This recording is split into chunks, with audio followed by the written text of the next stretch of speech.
kind enough to join us here in person to sing a couple of charming little Christmas ditties to try to get us all in a better mood. So, that's right. Before this turns into some ugly rant here. Unfortunately, they both have to do with that very same situation. Oh, it does? Yeah. So the first thing is called... Monica's Coming to Town. All right. Here we go.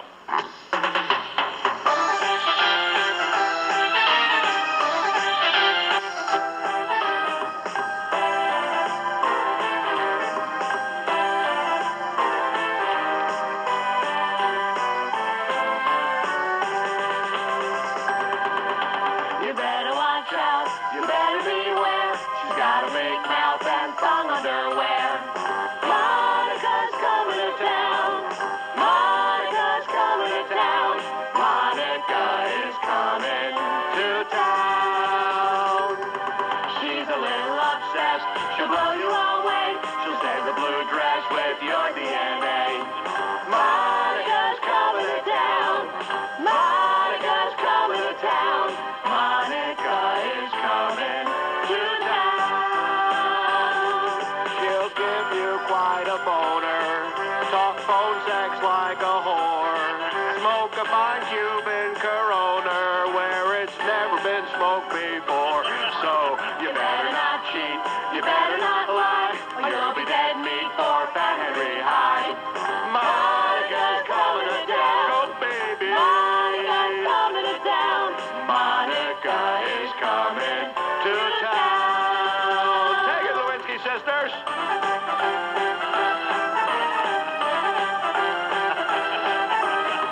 Monica's coming to town. Monica's coming to town. Monica is coming to town. So when temptation calls, quit while you're ahead. Better off with blue balls or better off dead. Look for romance, hang on like a leech. Keep it in your pants. Or you'll find you're impeached. Monica's coming to town. Oh, baby. Monica's coming to town. Monica is coming to town. She won't let you deny her. You'll find there's no escape. Her fat friend wears a wire and gets everything on tape. So you better watch out. Don't give her no lip. She's got a big mouth, so keep your fly zipped. Monica's coming to town. Everybody, Monica's coming to town. Monica is coming to town. Big finish, girls. Monica is coming to town. Robin and Bartlett.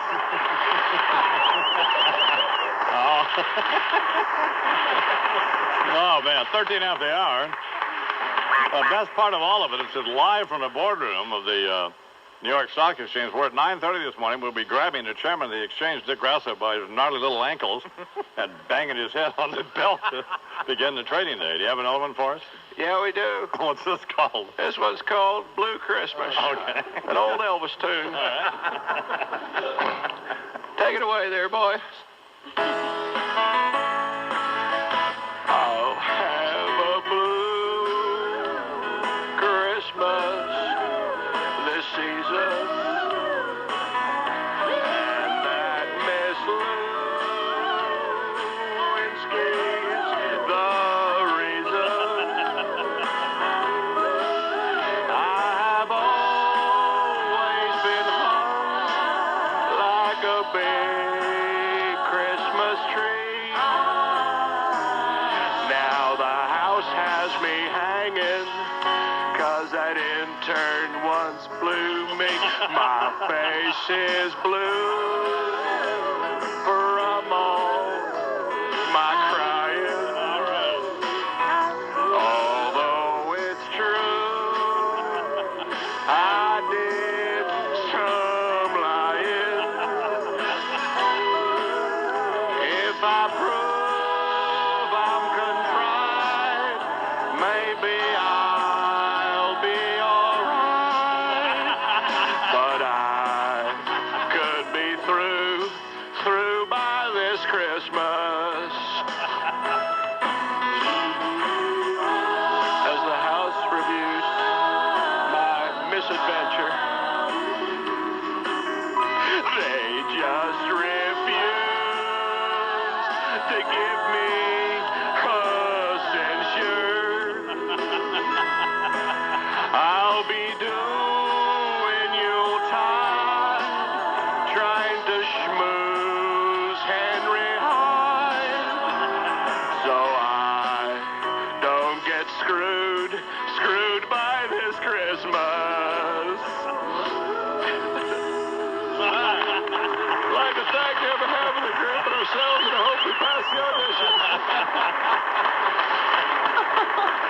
Bartlett and the Bartletts here on the Imus Morning program, syndicated around the country by Westwood One Entertainment on about 100 radio stations and simulcast on MSNBC. And it is worth doing this job just to be able to do that. From the boardroom of the New York Stock Exchange. I mean, there's no better job in this country. Dan Rather's coming up at 16 after the hour.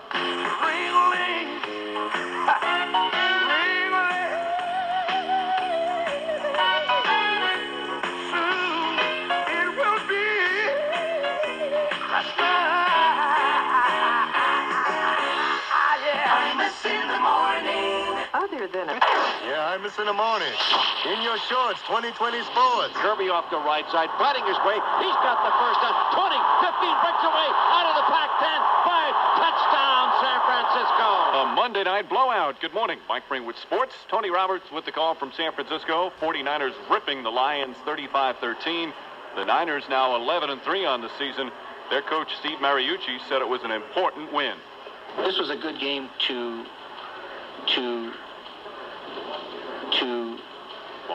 say, all right, we have to get better. Perhaps getting better on focusing on the post-game questions from Mariucci. The Lions are now 5-9, officially eliminating them from playoff contention, which certainly damages their hopes of winning the Super Bowl this season. And of course, with more on the NFL, one of the great voices in sportscasting history from CBS Sports, the man who thinks the Niners have a chance to do some good things, is Don Criqui. Good morning, Mike. Hey. Good morning, Mr. Criqui. How are you? Good morning, my friend. How are you? Well, you know, you're great. You know, you look great. I'm not just saying that. Mr. GQ. You really do. You look like you just stepped out of Gentleman's Quarterly. You are an attractive man. Well, Joseph outfitted me here, so. Oh. That's a Joseph a boot suit. Yeah. So you got one of the ones that fits. Yeah. Oh, man. So we had the Heisman Trophy dinner last night. How'd that go? Ricky Williams, great. It was great. A terrific young guy at the University of Texas. The oldest Heisman winner was there, Jay Berwanger. The University of Chicago won it back in 1935. So, at the cocktail party before the dinner, one of these Wall Street guys tried to sell him stock futures. Right. He said at his age he doesn't even buy green bananas. So. Enjoy, buddy. Enjoy. Ricky Waters. Ricky Waters from the University of Texas. He's my brother tells me he's a very nice young man, but got the dreadlocks going and the earrings, which, by the way, Charles and I both like. So actually, it's makes Ricky him one Williams. of us. Ricky Waters is out Seattle. He's been in the league 7 years. Ricky Williams. Ricky Williams. From the University of Texas. That's the guy. Not Ricky Waters. What have I done? He's got that Bob Marley look. Yes, he does. He's got good. that hate whitey look. I don't think that. I don't know why you describe it as a hate whitey look. I think not. Mr. Bernie. Criqui continues. So, you like impressions?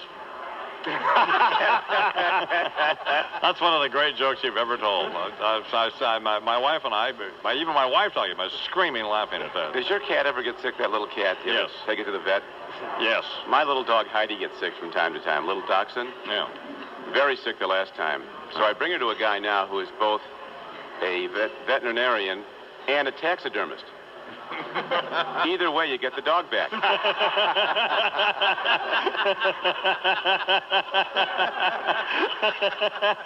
like that.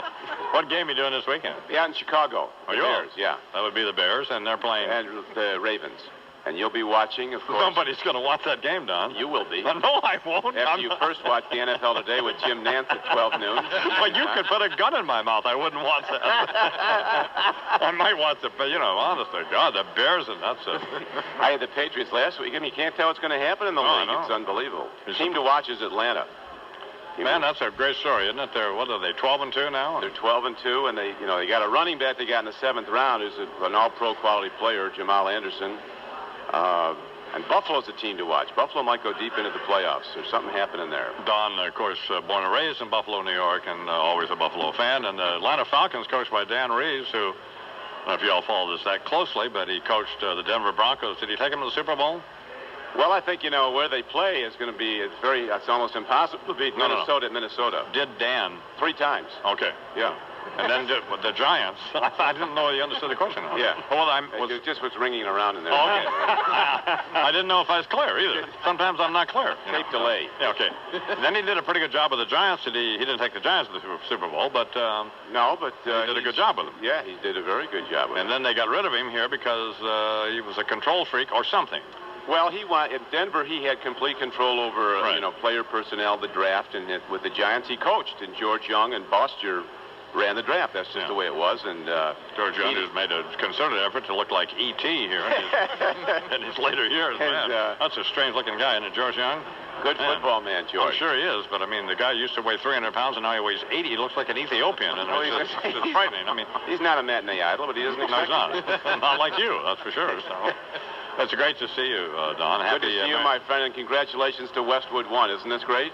That's fine, yeah. It is. It's not a huge deal for us, but we had to come down here and do it. What are we going to do? Tell them no? We're getting paid. We're getting paid. I'm doing a show on there now this week in the NHL with John Davidson on Westwood 1. Well, the hockey thing.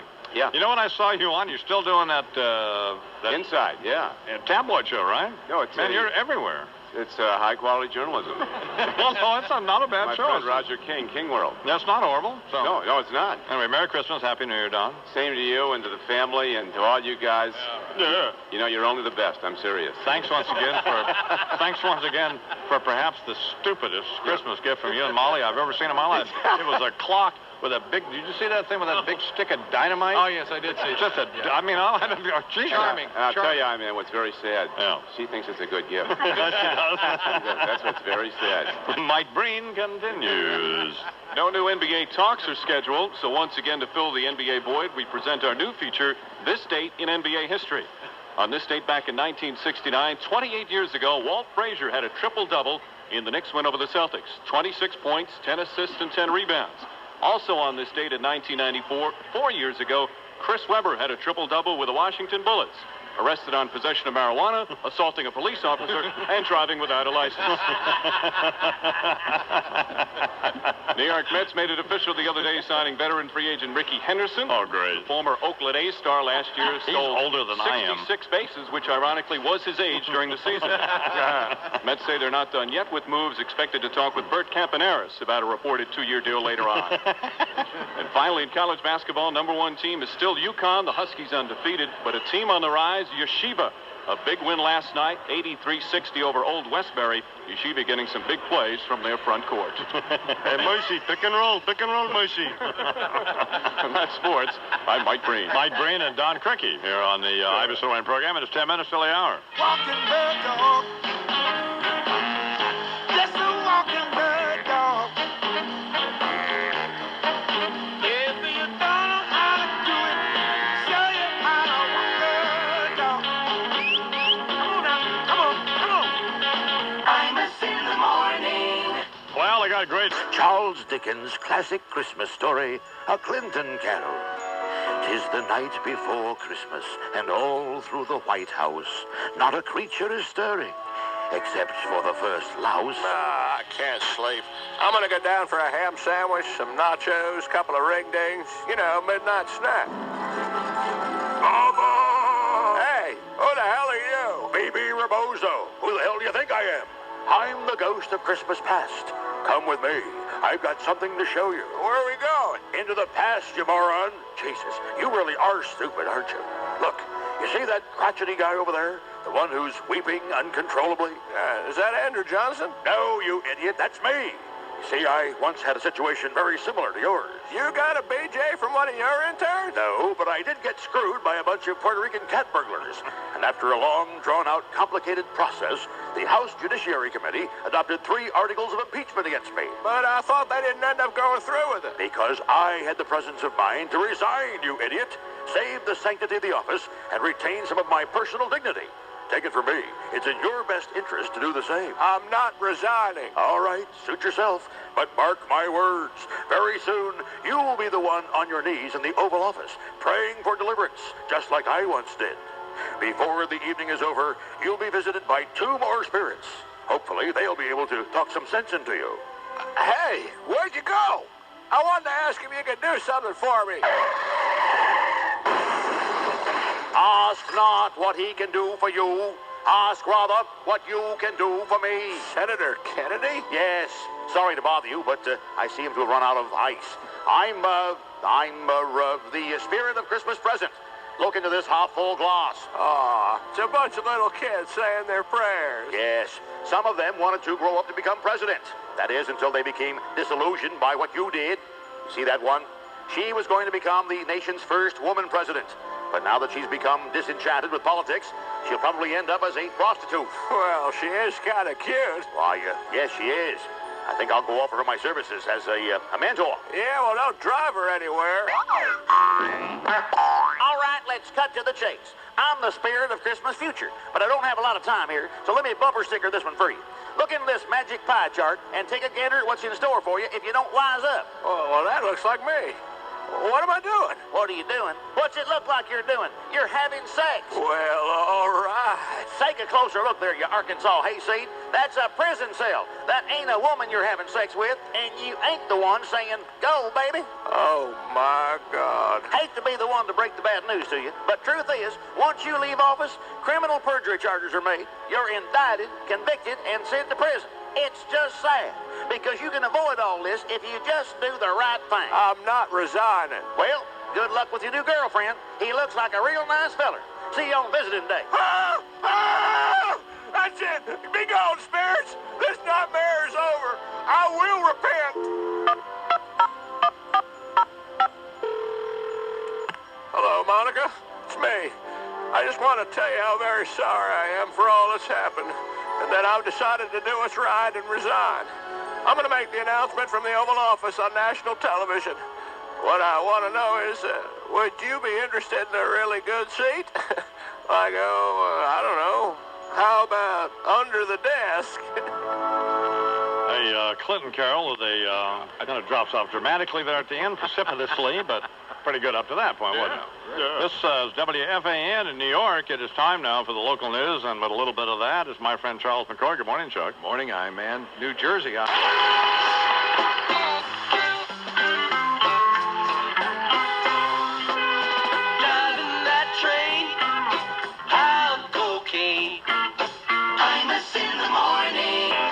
Imus in the morning, live from the New York Stock Exchange, sponsored by Cross Pins, the finest writing instruments in the world, and by DLJ Direct.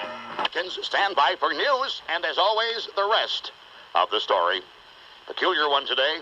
Don't know if they'll ever write episode concluded on this one.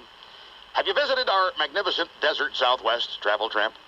One of the most mystery-shrouded locales this old land can offer. Ancient puzzles, strange phenomena, the vanished Anasazi Indians, things out there that just defy explanation, things that send a shiver up your spine. You know how that is? Well, there's another one to talk to you about today. Baffles anybody who's familiar with it at all. Fred Imus. Oh, you know him.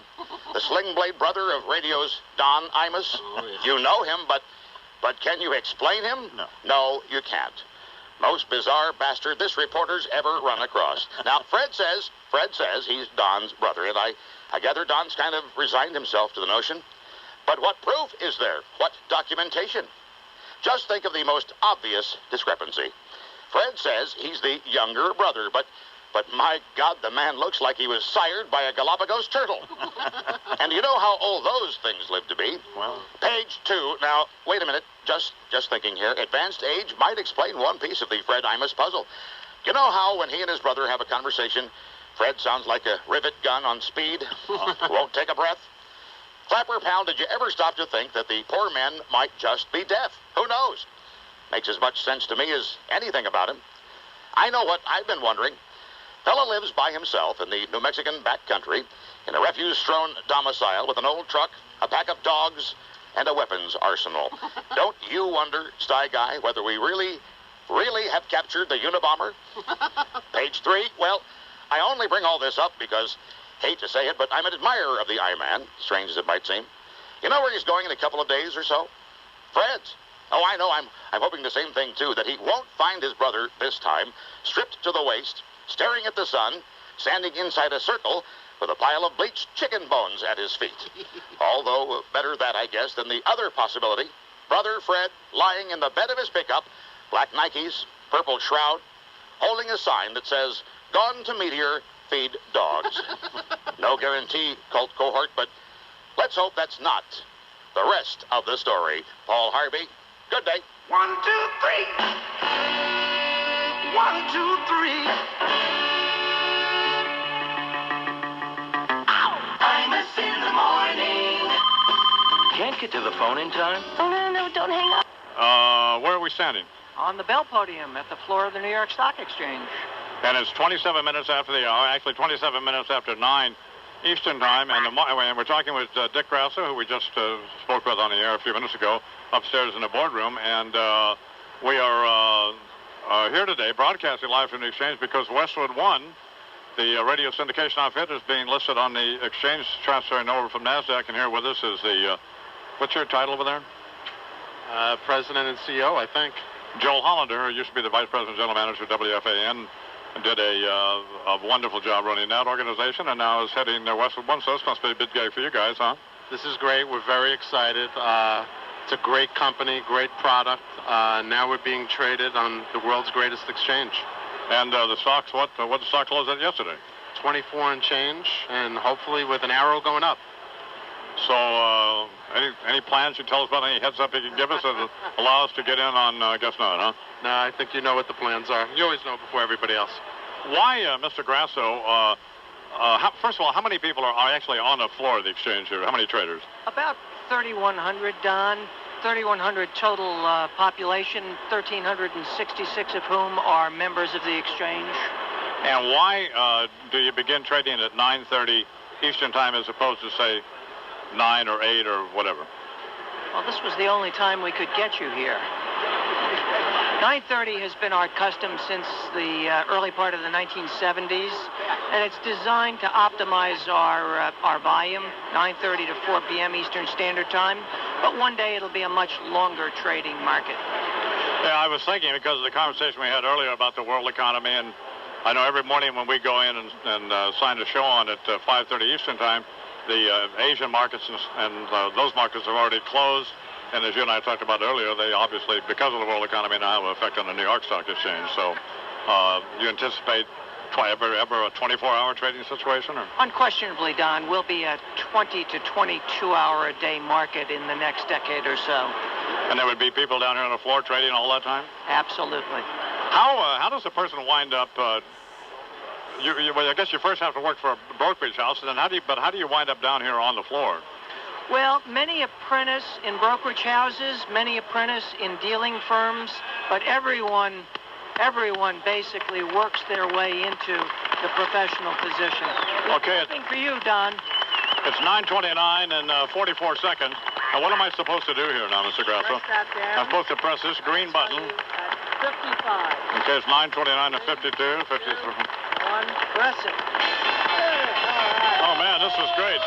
The bell's ringing. Stop. All right, Joe.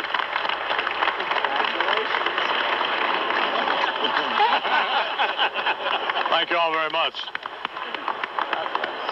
Lou, do something and we'll walk back upstairs. You got it. You got it. You got it. You got it. I know you got Imus. Hey, if you think you ain't been here, I know you got Imus. If you think you ain't said that thing, because it makes me sing. Imus in the morning. What's the difference between a Sprint P4? I had a camcorder. I had a DVD player. I had a big screen TV. I had a computer. I had a home theater system. I had a digital camera. May every whiz come true. I had a mini system. I had the new Bruce. I had the new Alanis. I had the new Celine.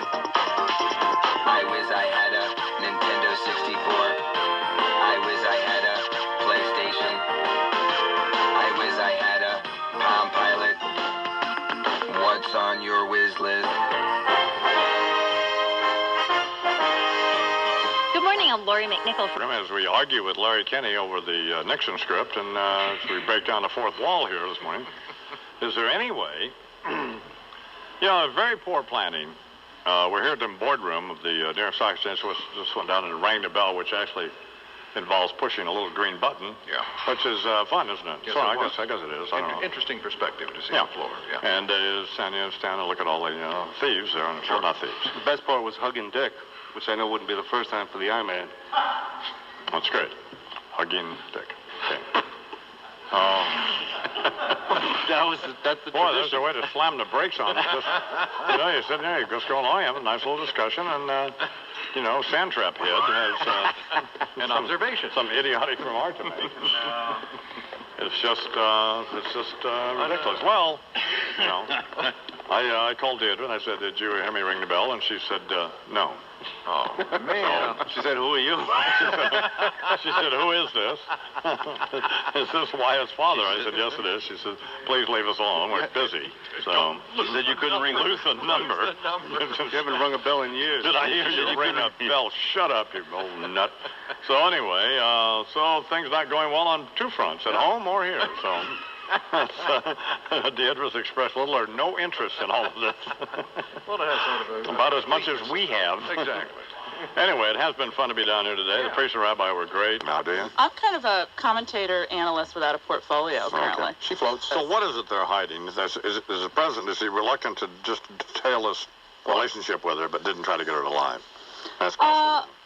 It's possible, sure. I mean, the whole thing could be just based on just being excruciatingly humiliating.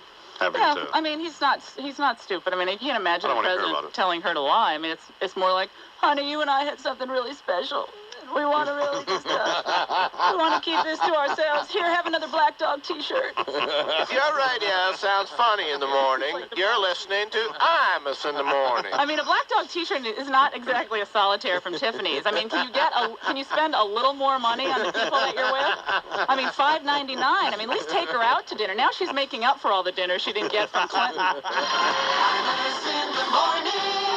Oh, that's nice. A fat joke. Sports Radio 66, WFAN. 10 years. The Niners go double tight end. Turn around. Here is Young back to throw. Fires the pass far side deep in the end zone. Touchdown, Terrell Owens. Detroit dominated on the West Coast. Good morning, Mike Breen with sports. Tony Roberts with the call of Monday Night Football. 49ers coasting in San Francisco, 35-13. The win keeps them one game back of the first-place Falcons in the NFC West.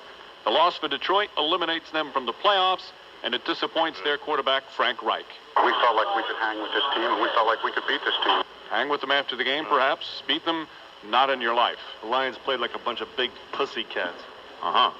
Thank you, Bernard. It's great to have that, Bernard. Here in the final waning moments of the program. Waning, the key word. Home Dome weighing in with a tedious remark. Go ahead. Jacksonville so injured at quarterback this Sunday when they play the Minnesota Vikings. They'll start their third-string quarterback, a young kid named Jonathan Quinn, who was asked by a reporter about his team's faith in him. Do you feel like the guys on the team believe in you that you can do that? Yeah, I think so. I mean, I'm the only guy they got left right now. Only guy they have left right now.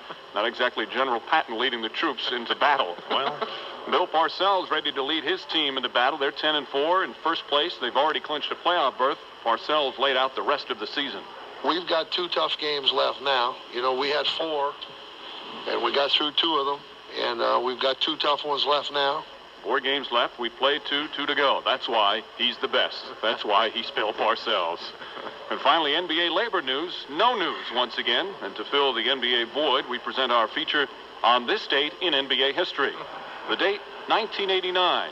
Just 9 years ago, Michael Jordan had his 7th career 50-point game, scoring 56 in a victory over the New York Knicks. Also on this date, in 1997, Seattle forward Sean Kemp fathered his 21st career illegitimate child.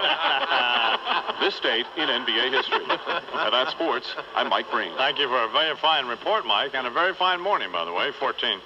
As Mike cranks it up a notch or two whenever we go on the road, and in this particular case, not far from the studio, but at least not in the studio, which explains the better than normal sportscasts. As the House, Charles just handed this to me. As the House prepares to vote this week on impeachment, as we've talked about all morning, President Clinton apparently has an ally now, and Bob Dole. This is unfortunate news for those of us who want to see the fat redneck trailer park dirtbag run out of town. Mr. Dole, Senator Dole, writes in today's New York Times that a joint congressional resolution to censure the president would be what he calls a tough but responsible conclusion, which is, of course, preposterous. Butt out. How about a resolution on the president's joint? You know, the problem is I've been thinking about this now for, we talk about it every morning.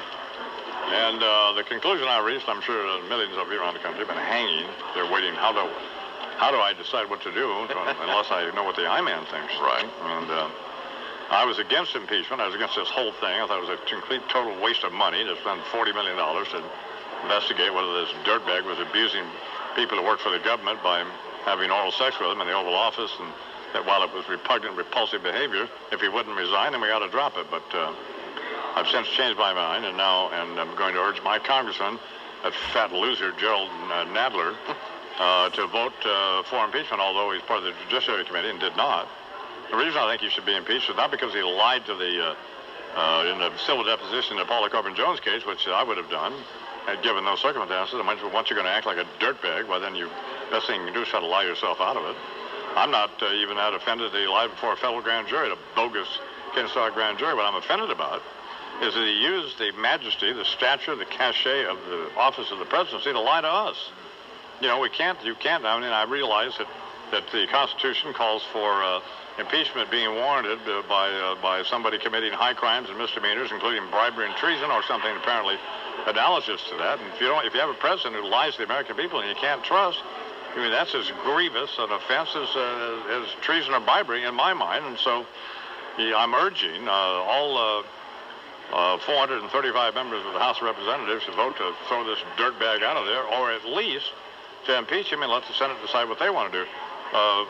In addition to all of that, we now have the president acknowledging, and which I think is hideously arrogant, that he's willing to accept censure simply because it's been proposed by a few people like Barney Frank and some others, which is, I mean, why should he be able to commit clearly a crime?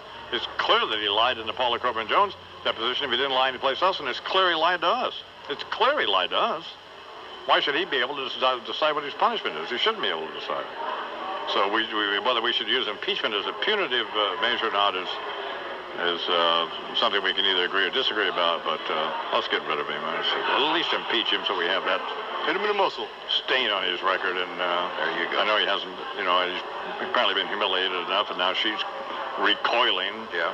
First lady, every time he tries to touch her there. Yeah. Apparently an ugly scene at the gravesite of Yitzhak Rabin. Yeah. She's reached over trying to grab her, and she said, "Get your hands off of me, you redneck goober." He should be used to that. Why don't you go touch your whore? Okay, now enough of that. Now with comment and observation on headline issues of the day, here on the Imus in the Morning program, our Imus in Washington senior political analyst, the late Richard M. Nixon. Yes, and thank you very much as always, Imus in the Morning, for this opportunity to join you here in these very ornate surroundings. My goodness, the 6th floor executive boardroom of the famed New York Stock Exchange. Yeah. And could Dick Nixon possibly feel more at home than in this celebrated monument to money and all the things I hold dear? Principally accumulating great wealth, inordinate power, and of course the ability to screw over little people and further widen the gulf between rich and poor. Looking to that great day when there will be an all-out class war in America, and some Ted Kaczynski will UPS a DOA to Ted Turner. So, you yourself had the honor of opening the trading day this morning, by ringing the exchange floor bell. Yes. And you actually used as your clapper, as it were, the chairman of the exchange. Nice touch. What's his name? Grasso? Dick Grasso? Yeah. Presents an unfortunate, but according to his employees, a not inaccurate rhyming possibility, doesn't it? Grasso. What in... No. Oh, why go there? Anywho, such an enormous position for such a diminutive man. Just goes to show how we make mistakes in judging people on appearances alone, Dono. Just look how this little fellow would one day put behind him the memories of getting beaten up every day at recess, and overcome his modest height, his flat head and parrot eyes, to rise to a position of such extraordinary clout in the financial world. You know how to make him nuts, by the way? Watch this. Hey, Dick. Circuit breaker, Ponzi, Y2K, SEC. Is he still standing? Good. Anyway, J.D., I loved watching you grab his ankles, as you explained, and banging his noggin into the bell to signal the start of business. Most appropriate. Now, quickly to the other matter of concern this week. Yep. Let me just begin by asking, has Mr. Clinton issued today's apology yet? Well, it is still early, of course, and it's a travel day, as I understand it. He's going to Bethlehem, and then to Masada, right? Yeah. Isn't that where the ancient Israelites, facing annihilation at the hands of the latest invading horde, threw themselves off the cliffs rather than surrender to the inevitable? I think a solution suggests itself, Dono. The perfect location for the perfect out. There's historical precedent, Bill. You're right. Don't resign. Kill yourself. What the hell, as I think about it, there's precedent in this administration for that, too. Ouch. No. A tough love message in the old Dick Scope this morning, I do. As the 37th president, who's been there, offers to the 42nd, who's going there, a can't-miss method of avoiding impeachment as the president of the United States. Yeah. Dick Nixon here on the imus in the Morning program. It is 7 minutes till the hour. My favorite criminal tune. Lightning Hopkins. Kind of got that long beard hanging down. Merry Christmas now, baby. Yeah. Now, darling, ain't you glad to be home? Pardon me?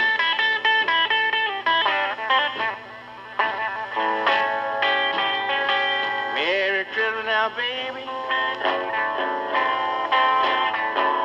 Darling, ain't you glad to be home?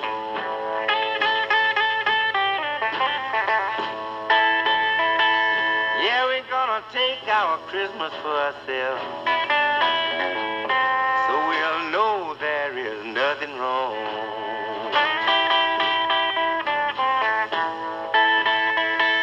Hang up your stocking. Oh, Santa Claus gonna come to you.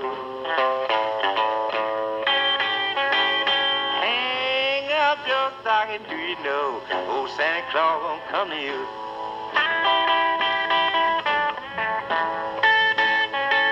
I'm gonna buy you something pretty and let him bring. Tell me what else is you gonna do? Is you gonna do? I know you're gonna be sweet, darling.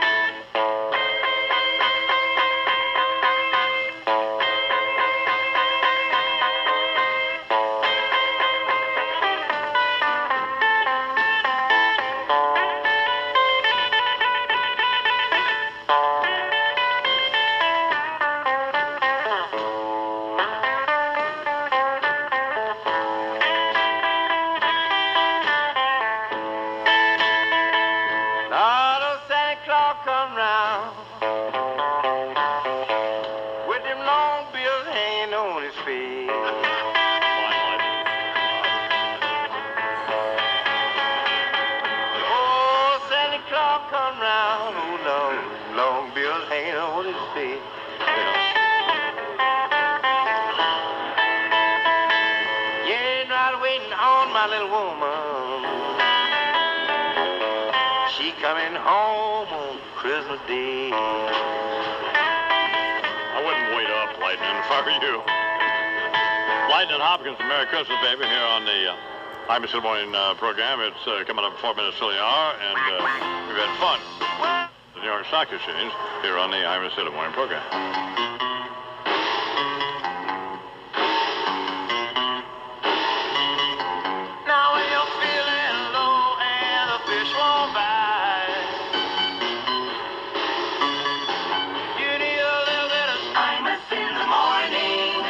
Snuggle. There? Here. Top USA, Office Depot, Office Max, and Staples. Copyright 1998 CBS Radio. All rights reserved. Imus in the Morning is a presentation of WFAN and Westwood One Entertainment. And he's a pistol, I'll tell you what. This concludes the entertainment and revenue-generating portion of your broadcast day. We now return you to the rest of your local programming schedule, an indecipherable embarrassment of broadcasting incompetence that compelled the station to subscribe to the Imus in the Morning program in the first place. The entertainment and revenue-generating portion of the broadcast day, the Imus in the Morning program, will resume tomorrow morning. Check your local listings for time and schedule. This is the 50,000-watt clear channel voice of the Mets, Jets, Knicks, Rangers, and St. John, the Fan. Sports Radio 66, WFAN, New York. WFAN 2020 Sports. Good morning at 10 o'clock. This is John Minko. Leach and Nedved appointment. No, he's not walking or talking yet, Mike. There you go. Everything okay? All right, here now, over from the Archdiocese. Just see what you get. On the Imus in the Morning program. Hold on. There's me tea. Wyatt's favorite character here on the program, John Cardinal O'Connor. Good morning, Cardinal O'Connor. Good morning, God bless. Your day man's wearing green this morning. Yes, I am. Look like Phyllis Diller on St. Patrick's Day, you silly old schmuck, you be Jesus. That's nice. Happy holidays, Amos Lamar. Thank you. Be a lot happier if you were pushing up poinsettia plants this season, you sour, wrinkled up old budget, you be Jesus. Good luck to you and your toadies broadcasting down on Wall Street next week, Amos Lamar. Well? Understand they're going to let the wrinkled up old ding-dong ring the bell. They'll no doubt call it the New York Schmuck Exchange that day, be Jesus, Amos Lamar. There's just one reference to radio station KRLA, dead DJs Rivera in Mexico, Jim Elligood. That's the polygraph. What? Or turquoise buffaloes. That once again prompt people that jump out windows en masse, all in 1929, Mr. Lamar, you tedious bastard, you. Remember that one, don't you, you fossilized freak, you? This is really not a great cardinal, is it, so far, anyway? But go ahead. Press on. Let me just say this, Mr. Lamar, about the covers of this week's quote-unquote news magazines. Yeah. Time and Newsweek. Virtual White House newsletters. If I want to go see the Prince of Egypt, I'll go shopping at a 7-Eleven, BG's, or hell of a damn taxi. Get a good smell as well. And actor Tom Cruise's wife, famous fag hag Nicole Kidman, on the cover of Newsweek. Well? Promoting her filthy Broadway play, whining about the lack of privacy in her life, Mr. Lamar. Well, as my poor old father used to say, if it's privacy you're looking for, don't be under the bright lights of Broadway bearing your bush for all to see, Jesus. Take your licks and keep your mouth closed. That's true. Am I right, McCord? You're right. You're absolutely right. The big God bless Mr. Lamar, to Mr. Lamar's funny fat boy Rob Bartlett for bouncing back after his caveman-like Broadway disaster. Bartlett's back in the comedy clubs where he's been reunited with the fabulous Bartletts who opened for him. We all know Rob Bartlett, but here's a quick sample of the fabulous Bartletts opening up for Rob. Hit it, you little red-headed dirtbag, you. Hit it before I put my boot in your teeth, you schmuck, you. Come on ahead.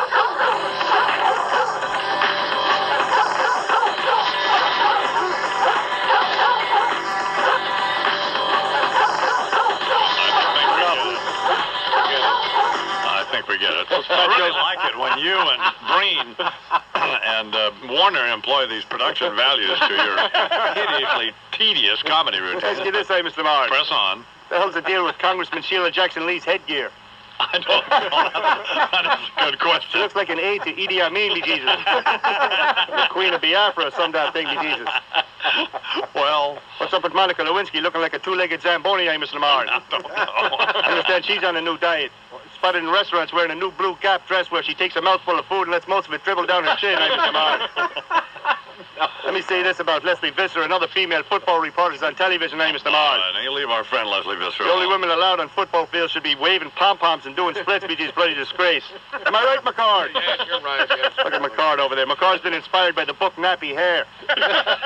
Now he's writing his own trilogy, Hook Noses, Slanty Eyes, and Big Lips, BG's. Flippin' buck-tooth bigot. That's lovely.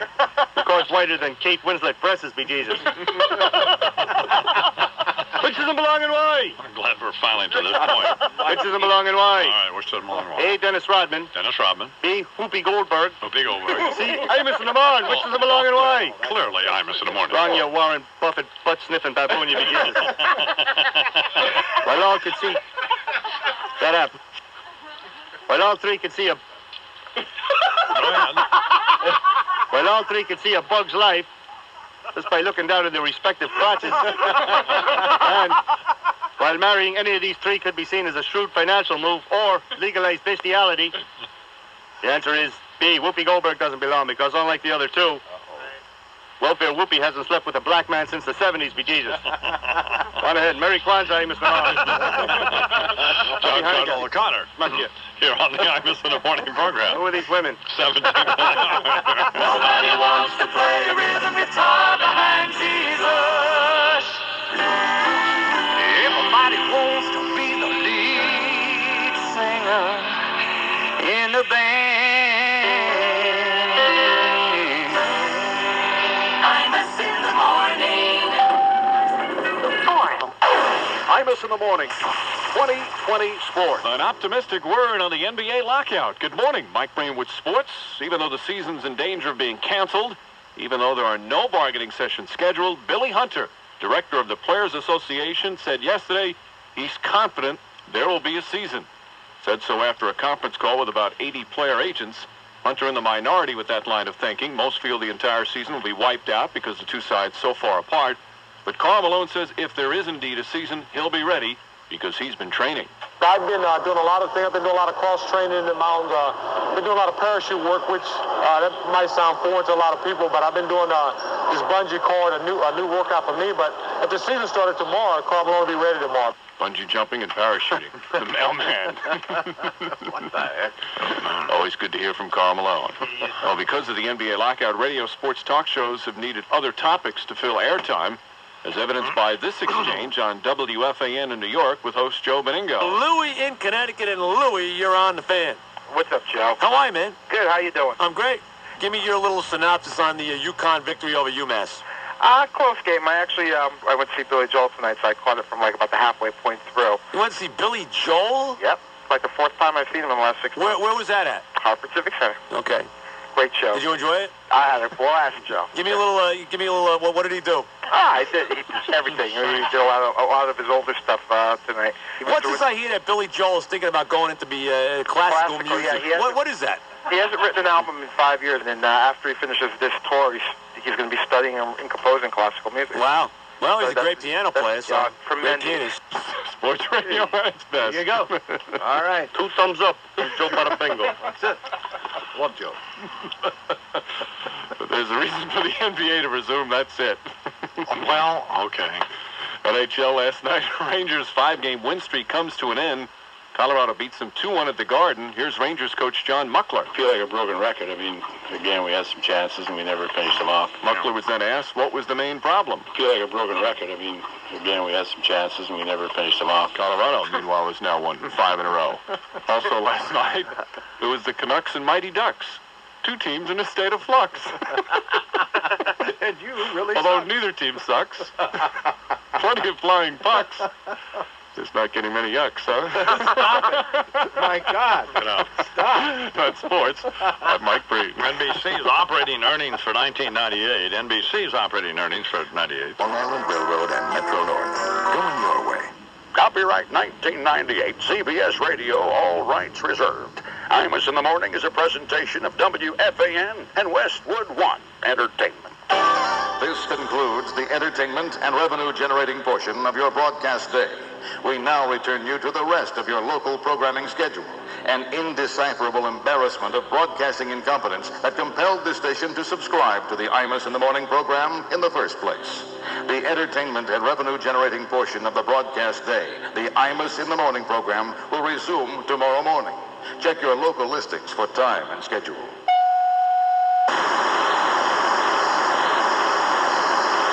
This is the 50,000-watt clear channel voice of the Mets, Jets, Knicks, Rangers, and St. John, the Fan. Sports Radio 66, WFAN, New York. WFAN 2020 Sports. Good morning at 10 o'clock. This is Rich Ackerman.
know, Charles and I worked together now for 27 years, haven't we? Yes, we have. Amen. 91, 71, 98. I said 27 years. Mm-hmm. We were both young men when we began doing this. Mm-hmm. I don't understand the beard thing. It's inexplicable. I can't tell you. It means something. You know who's going to be here this morning? I'll tell us what it means. Dr. Georgia Whitkin. I would like to ask her what it means. Dr. Whitkin is the assistant clinical professor of psychiatry over at the Mount Sinai School of Medicine. And she's conducted a study. Bernie, you're going to be interested in this. Oh, really? Called Stress About Less, a new nationwide survey showing that men's hair loss causes stress in romantic relationships. Wow. And makes many men who have lost their hair resort to idiotic alternatives. Hats, comb-overs, hideous rugs, not the least among them. That may explain the beard thing, then. Because my hair is thinning so much. Oh, you have a great head of hair. Well, but it's thinned a lot. So I think it's probably a compensation thing, man. No question. We're going to let Dr. Whitkin analyze this, not you. Can't I express a view? No, you're not qualified to. It's 17 till the hour. Please welcome now, live here from the boardroom of the New York Stock Exchange, the chairman of the New York Stock Exchange, our friend, Richard Grasso. Good morning, Mr. Grasso. Oh. Thank you, and good morning, Mr. Imus. There is a tradition on the floor of the exchange. For some bizarre reason, when you're not looking, they throw talcum powder on your shoes. Why do they do that? Kind of brings you back to a period in your life you'd like to forget, doesn't it? If your radio light sucks in the morning, you're listening to Imus in the Morning. Good morning, Mr. Cricky. How are you? Good morning, my friend. How are you? Does your cat ever get sick, that little cat? Yes. Take it to the vet? Yes. My little dog Heidi gets sick from time to time. Little dachshund? Yeah. Very sick the last time. So I bring her to a guy now who is both a veterinarian and a taxidermist. Either way, you get the dog back. Imus in the morning. Sports Radio 66, WFAN. Well, I read this to all the kids in my neighborhood. It's a very touching story. What is it? It was the night before Christmas. Oh, we've all heard that, huh? No, not this one yet. Oh, I see. This is The Night Before Christmas, starring Salmonella. Oh, let's hear this. Thanks a lot. Shut up. Fine. It was the night before Christmas, and all through the block, not a creature was stirring, not even Ed Koch. The stockings were hung by the furnace with care, in hopes that by morning they'd all still be there. Me and this skank were getting ready for bed. I wore pajamas. She had a paper bag for her head. When up on a roof, I heard this big crash.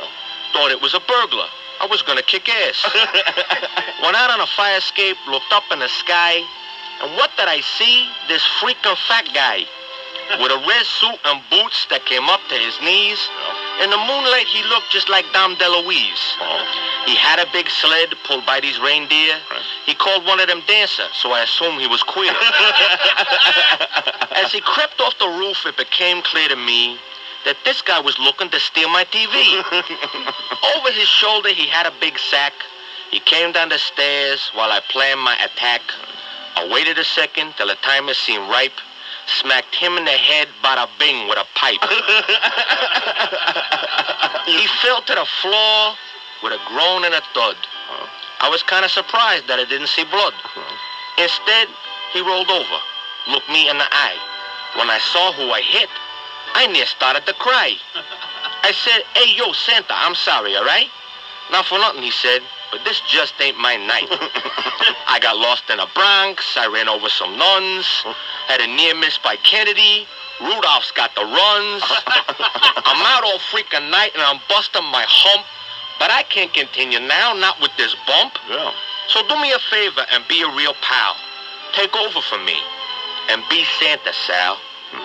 I say, yo, I'm from Brooklyn. I ain't right for the part. But he said that Santa Claus comes from the heart. He made me an offer I couldn't refuse. Stop at every house, except for the Jews. I got in the suit and stepped onto the sleigh, wondering just why reindeer smelled that way. Took off on my mission, didn't want to be late. while old St. Nick spended the night hosing my date. That night, I was Santa, bringing kids joy and bliss. And if you don't believe me, then hey, jingle this. Oh, that's very nice. Since then, I've been with him each year in the cold, riding shotgun with Santa, because he's fat and he's old. Yeah. I'm his #1 helper. I've been deputized. So on this Christmas Eve, don't you be surprised if you hear a voice say, real loud and abrupt, Merry Christmas to all. Thanks a lot. Shut up.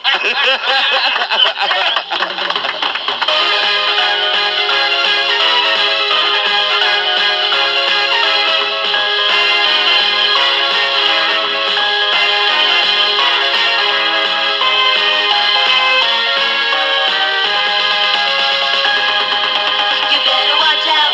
You better not cry. You better not look him straight in the eye. Highness is coming to town. Highness is coming to town. Highness Claus is coming to town. He's made up a list for Brody and Lou of tedious things he wants them to do. Highness is coming to town. Highness is coming to town. Highness Claus is coming. Enough of that. What happened? Well, Imus Claus is coming down. Get out of here. It's a time of good cheer, for God's sake. That and Dick Gephardt make my skin crawl. You know? 26th after the hour here in the Imus Morning program. Well, they begin the impeachment debate today. And how's that going to go, by the way? They only going to debate for an hour? Yarmulke, blowing on my harmonica. I'm celebrating Hanukkah with my hot vodka Monica. Monica, my heart's inflamed just like a menorah. You're so much hotter than those naked pictures I downloaded of Dr. Laura.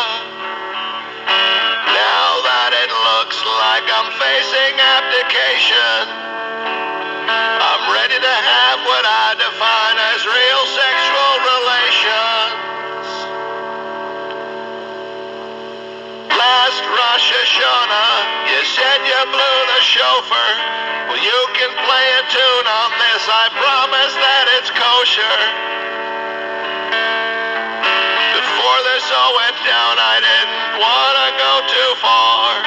But now I just don't care, so you'll get more than a cigar. 'Cause unless I can provoke Hussein into a war, I'll have to leave the Oval Office to that putz head Gore schmuck. I'm putting on my yarmulke. I'm celebrating Hanukkah. 'Cause a BJ from Monica is better than a high Kalonica. I know you're thinking, hey, he's not a Jew, but I've suffered so much I could almost be one too. And if I could get those Hebrews up there in New York to swing my way, I would consider giving up pork. Monica, I think you're a real Shayna Maidel, so why don't you come over and play with my dreidel? 'Cause now I got a reputation as a reprobate. The closest that I get to sex is when I masturbate. So I'm putting on a yarmulke and calling for my Monica. I know that you wanna go, so let's get it Hanukkah.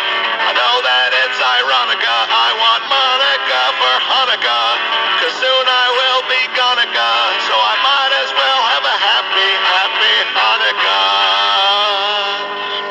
Oi. Bill Clinton with apologies, of course, to Adam Sandler here on the Imus Morning program. Is coming up on 8 minutes after the hour. Colonel David Hackworth on, what was he appearing on, Fox News someplace? Hannity and Combs. Hannity and Combs, which could be the most dreadful television program ever conceived. With our old friend Alan Combs, who's scary. The only man in the media who looks worse than the Iron-Man. Yeah. Has redubbed Operation Desert Fox, Operation Free Willy. That from Colonel David Hackworth. All right, well, now we've had some ugly moments here on the Imus in the Morning program this morning as we wait the arrival of Bo Deedle, Joey Pots and Pans, Reverend Gomes from Harvard, and Terry Bradshaw and Fred Imus, in trying to determine what exactly is going to happen in the House Bills. Some of the other big games of the weekend, the Dolphins and the Broncos on Monday night. NFL picks coming up, your calls coming up, all that coming up. Football Friday as we approach 5 on the Fan.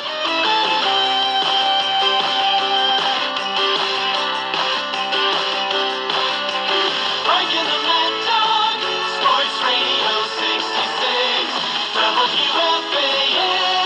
December is here, and that means Indian, Jamaican, black, white, Cuban, or Asian.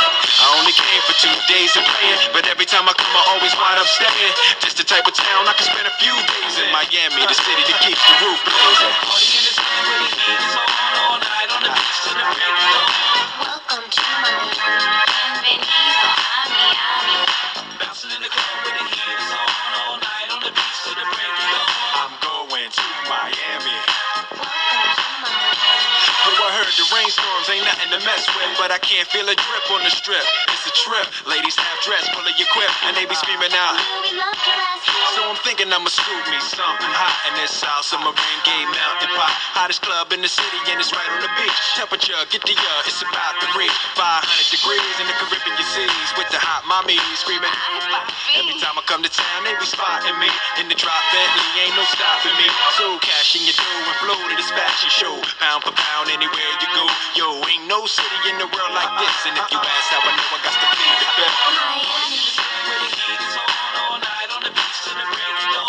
Welcome to Miami. Bienvenido a Miami. Bouncing in the club where the heat is on all night on the beach to the break of dawn. I'm going to Miami. Don't get me wrong, Chi-Town got it going on, and New York is the city that we know don't sleep, and we all know that LA and Philly stay jiggy, but on the sneak, Miami bringing heat for real. Y'all don't understand. I never seen so many Dominican women with sentiment tans. Mira, this is the plan. Take a walk on the beach, draw a heart in the sand. Give me your hand. Damn, you look sexy. Let's go to my yacht in the West Keys, ride my jet skis, lounge under the palm trees. Cause you gotta have cheese for the summer house piece on South Beach. Water so clear you can see to the bottom. $100,000 cars, everybody got them. Ain't no surprise in the club to see Sly Stallone. Miami, my second home. Party in the city where the heat is on all night on the beach to the break of dawn. Welcome to Miami. Bienvenido a Miami. Bouncing in the club where the heat is on all night on the beach to the break of dawn. I'm going to Miami. Welcome to Miami. Party in the city where the heat is on all night on the beach to the break of dawn. Welcome to Miami. Bienvenido a Miami. Bouncing in the club where the heat is on all night on the beach to the break of dawn. I'm going to Miami. Welcome to Miami. Party in the city where the heat is on. Ladies and gentlemen.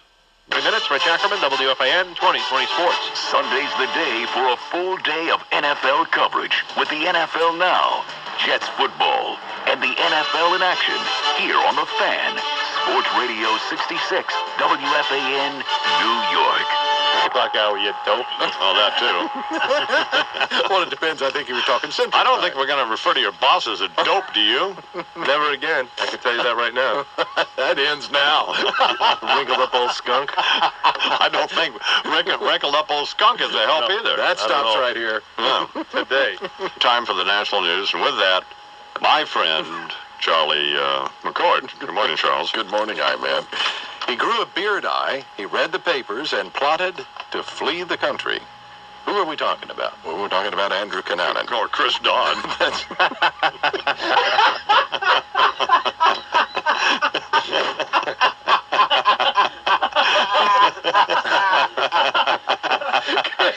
Oh, absolutely. He read the papers, grew a beard, and plotted to flee the country. Oh, absolutely. I'm not going in front of Fred Thompson for any reason. Get out of my face. Became a ski bum in Switzerland.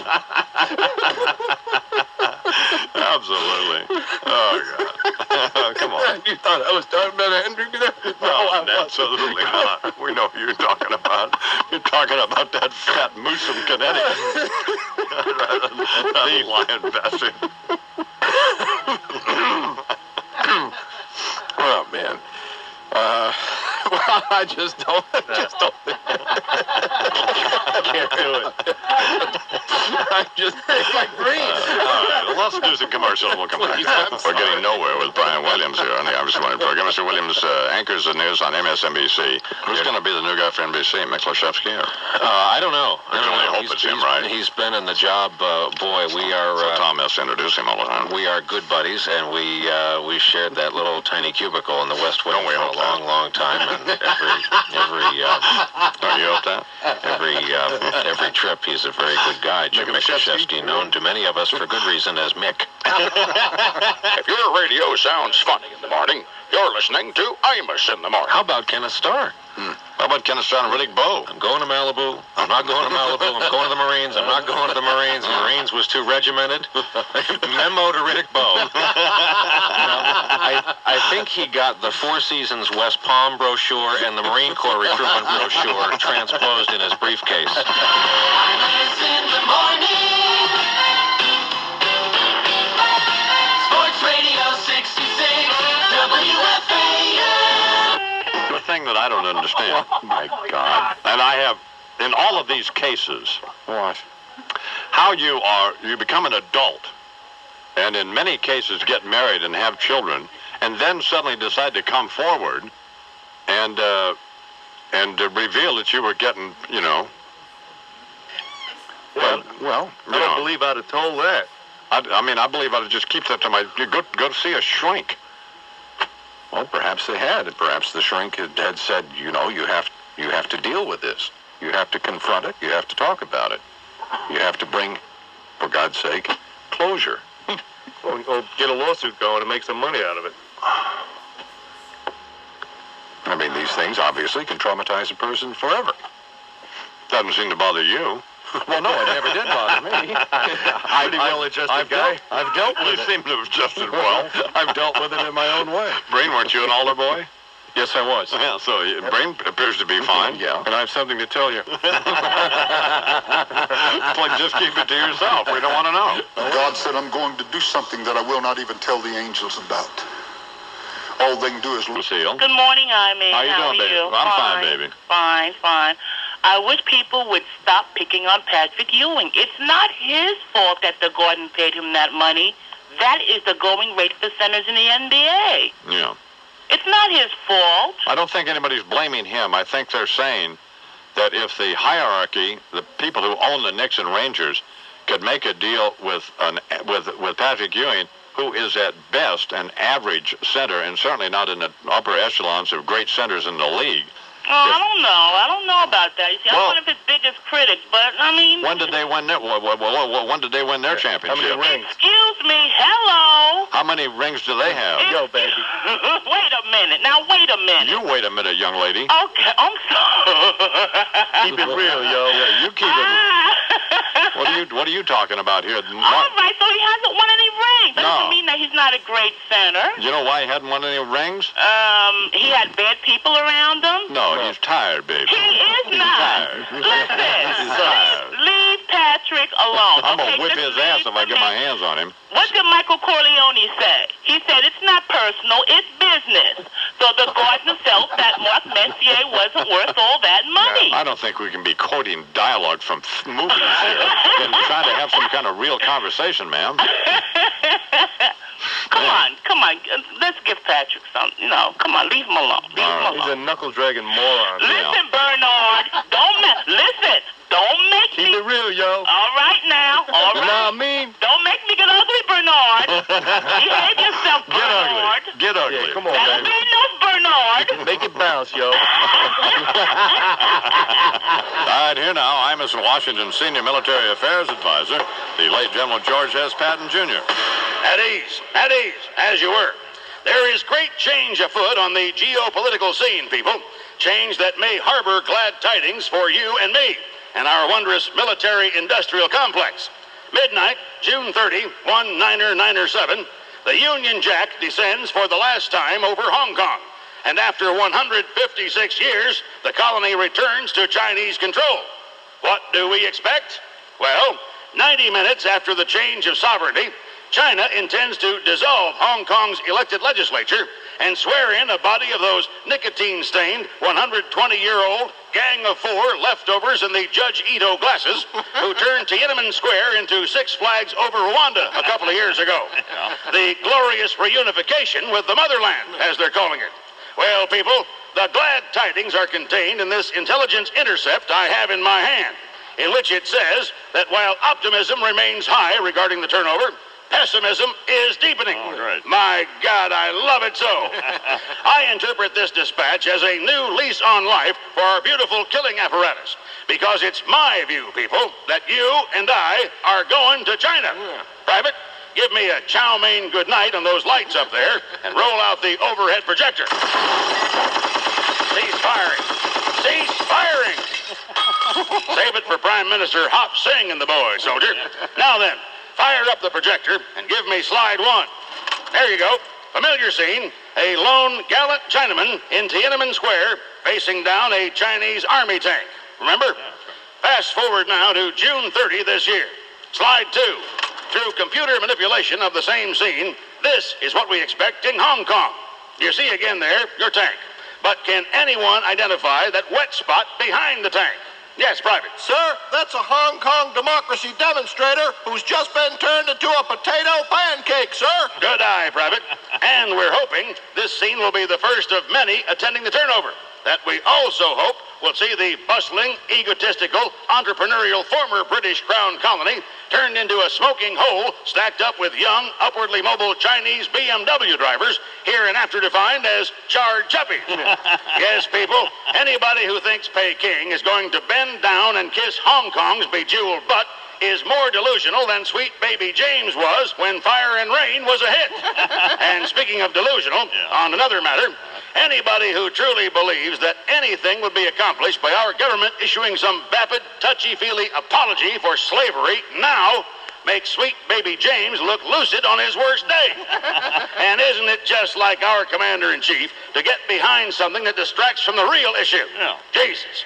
If you want to apologize for something that would be meaningful to black Americans, Mr. Clinton, apologize for Michael Bolton. Thank you for your attention, people.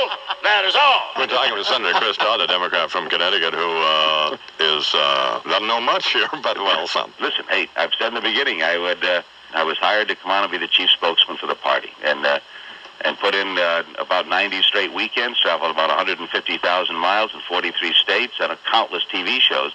But I never came on to run it day to day. But if people want to lay this in my lap, so be it. I mean, we know you stopped hanging around with Senator Kennedy, so... But I thought I was moving to a safer world. I mean, I'm going back to the drinking days here. Those are easier questions to answer than some of this stuff. If your radio sounds funny in the morning, you're listening to Imus in the morning. It seems to me the rush for these dollars and these campaigns is going to continue. We'll be sitting around, Don, you and I having a conversation like this in 2 years from now, and maybe it'll be the Democrats chairing committees talking about the Republican campaigns. We'll be having the phone conversation if either one of us have phone privileges. Yeah, my transmission lines up.